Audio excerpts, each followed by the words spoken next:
OnePlus റീസെൻ്റായിട്ട് launch ചെയ്ത not 4 എന്ന് പറഞ്ഞ മോഡലാണിത്. 30,000 to 35,000 ബഡ്ജറ്റിൽ നോക്കുന്നവർക്ക് ക്ലീൻ UI എക്സ്പീരിയൻസ് നൽകുന്ന ഫോണാണിത്. സ്നാപ്ഡ്രാഗണിൻ്റെ 7+ Gen 3 എന്ന ലേറ്റസ്റ്റ് പ്രോസറാണ് ഈ ഫോണിന് കരുത്ത് പകരുന്നത്.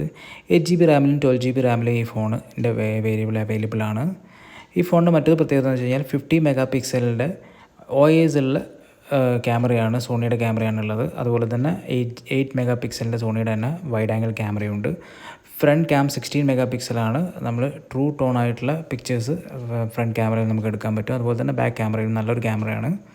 LPDDR5X റാം സ്റ്റോറേജും 120 Hz റിഫ്രഷ് റേറ്റും കൂടി ആകുമ്പോൾ അൾട്രാ സ്മൂത്ത് എക്സ്പീരിയൻസ് ആണ് ഫോൺ തരുന്നത്. അതുപോലെ തന്നെ 25 ആപ്പ് ബാക്ക്ഗ്രൗണ്ടിലുണ്ടാൽ തന്നെ ഫോൺ സ്മൂത്തായിട്ട് യൂസ് ചെയ്യുന്നതാണ് കമ്പനി അവകാശപ്പെടുന്നത്. മെറ്റൽ ബോഡിയാണ്, യുണീക്ക് ഡിസൈനാണ്, വെരി സിമ്പിളാണ് കാണാനും. 3 കളറിൽ അവൈലബിൾ ആണ്, സിൽവർ, ഗ്രീൻ ആൻഡ് ബ്ലാക്ക്. അതിൽ സിൽവറാണ് കുറച്ചുകൂടി ഭംഗിയായിട്ട് തോന്നിയത്.